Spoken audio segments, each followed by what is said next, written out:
Fragment 10. On a discuté de la domestication comme un procès qui nous piège dans un monstre et infeste notre être même avec l'essence du monstre. On continue d'essayer de nommer ce monstre genre. Freddy Perlman l'a appelé Léviathan, mais il avait aussi un nom pour son esprit. Histoire, history. Si la domestication nous intègre de la forme du Léviathan, elle nous enchante avec son histoire, his story, nous nous tournons donc vers cet enchantement. L'histoire, his story, est une chronique des actes des hommes à la barre phallus du Léviathan, et dans son sens plus général, c'est la biographie de ce que Hobbes appellera l'homme artificiel. Il y a autant d'histoires, his stories, qu'il y a de Léviathan. Mais l'histoire tend à devenir singulière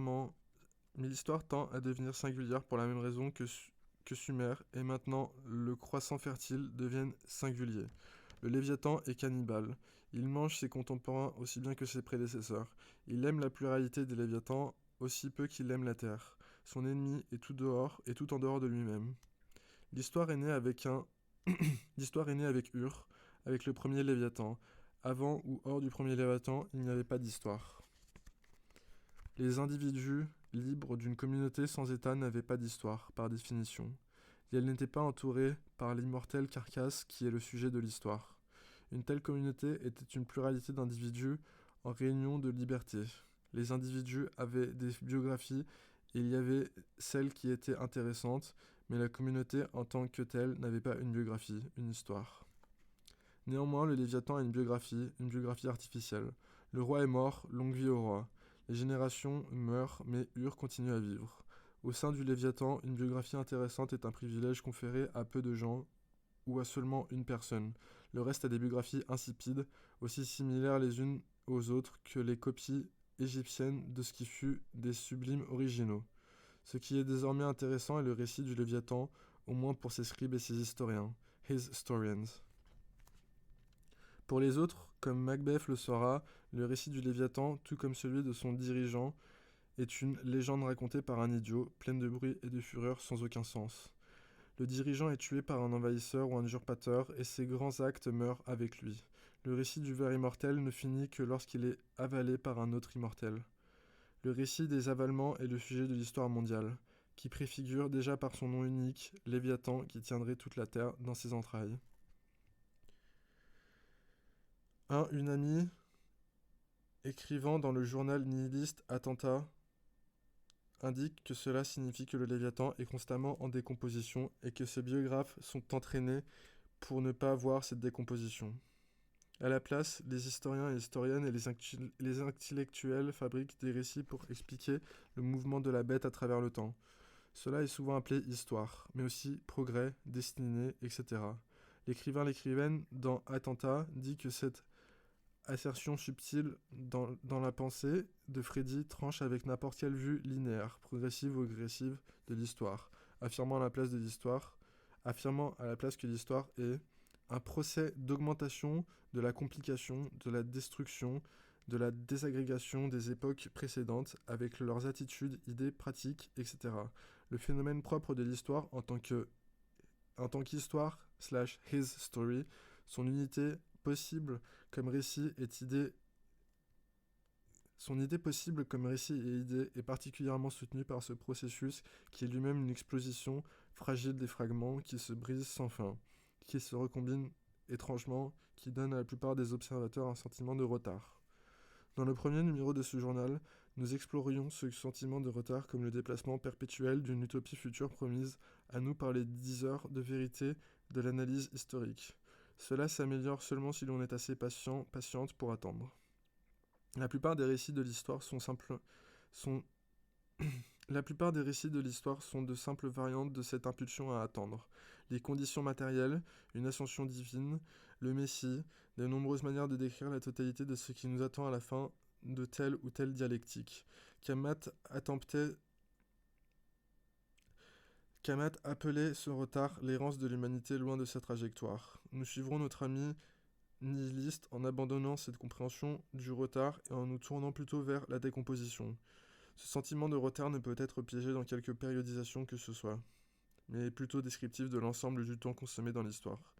C'est pour la même raison que les visions apocalyptiques ont toujours défini une extrémité temporelle à la conception du Léviathan lui-même. L'histoire est le récit d'une décomposition perpétuelle.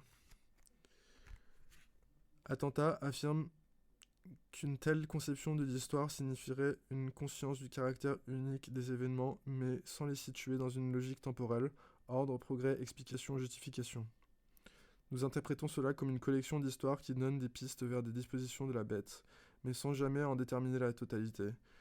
Prises comme un tout, ces histoires n'offrent pas un méta-récit cohérent, mais seulement fragmenté.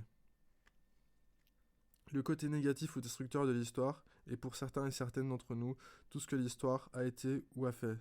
Au sens le plus strict, rien ne se travaille, on ne se construit dans ou rien ne se travaille ou ne se construit dans ou à travers l'histoire.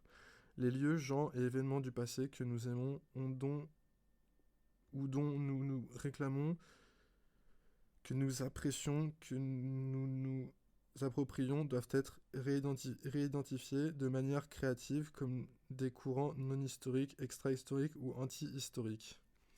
Toute tentative de systématiser les explosions épisodiques des révoltes rationalistes seulement leur défaite. Toute tentative de systématiser les explosions épisodiques de révolte rationalise seulement leur défaite, les réduisant juste à un autre triomphe dans la marche perpétuelle de la bête en décomposition.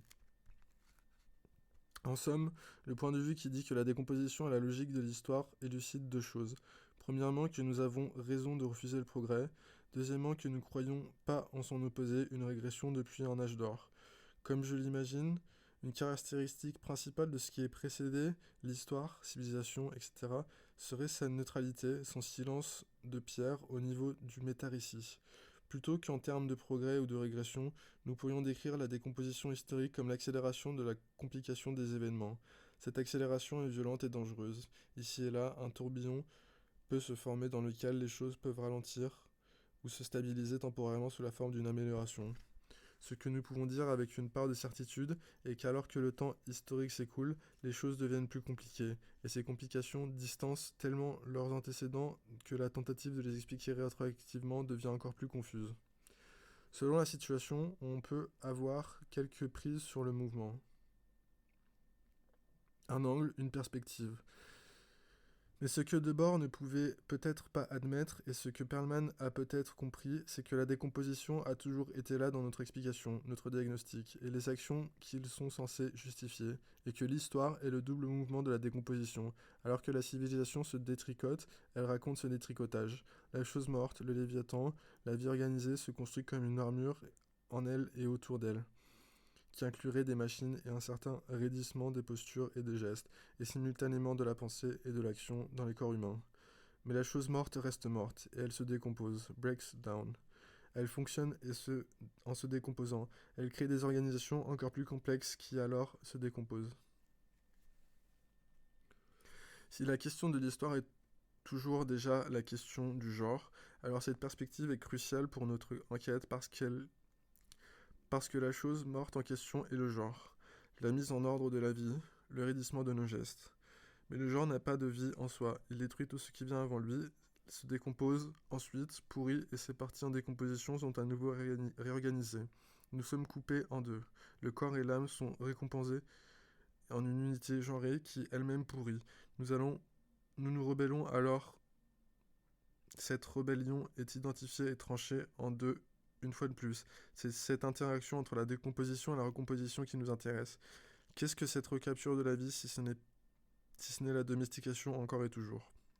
Où situons-nous le genre comme domestication si nous ne pouvons voir que de la décomposition et la recomposition en tous les endroits? Ces théories que nous avons critiquées ont toutes été des tentatives de raconter une genèse, de situer historiquement le genre. Mais le genre ne peut être situé à un quelconque point le long d'un récit linéaire. C'est notre propre inscription dans cette ligne. Certaines théoriciens et théoriciennes du genre deviendront obsédés par cette tâche, universaliser et totaliser ce qui n'est en fait qu'une occurrence. L'extérieur du genre n'est pas situé à l'un des bouts de cette ligne ou au sein de quelconque périodisation soignée, mais plutôt là où les lignes se brisent. Si nous décidons d'écouter l'autonarration de cette rupture, c'est parce que nous pourrions y entendre quelque chose, peut-être un bruit de fond ou une pause significative qui nous montre où la décomposition peut être accélérée, où nous pourrions nous faufiler ou les façons dont d'autres ont tenté d'échapper à la recomposition. C'est ainsi que nous pouvons situer notre perspective contre l'histoire, le Léviathan, le genre et tous les autres.